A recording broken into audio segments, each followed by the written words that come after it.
Hi, welcome to my video.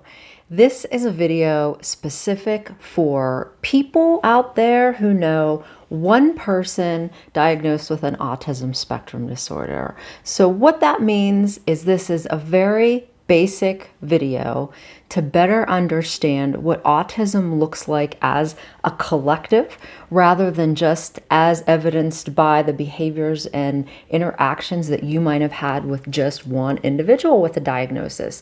There's a saying in our world that if you know one person with autism, you know one person with autism. And that we've been saying that for many years. And what that means is this is really a spectrum that we have to look at these kids like we should be looking at anyone else in our lives as an individual with all different types of characteristics and traits, aside from the disorder and the traits that they might evidence as a result of, the autism spectrum disorder, or because the behaviors have not been shaped yet. So there are, I think, a lot of stereotypes out there about what types of behaviors this population evidences. And the three markers are there's deficits in communication, socialization, and behaviors. And what is that? What does that mean exactly? That really means problems in all areas of life. If you think about it, communication is integral to everything you do.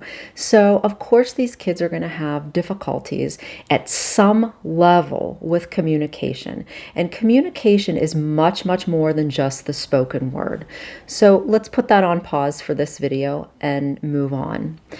The other thing where I think is a big myth about autism that you might assume because you know one person is the lack or inability to socialize. And so that appears to be so if you don't have a lot of experience with autism spectrum disorders, but there may be different reasons from why you think or why that appears so.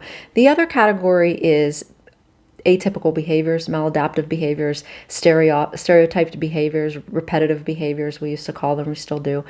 And those are behaviors that do not appear to serve a function, but the child might evidence repeatedly, such as hand flapping or rocking or looking at lights. And I just want to emphasize, just because a person or a child evidences one of these behaviors does not necessarily mean that they have an autism spectrum disorder.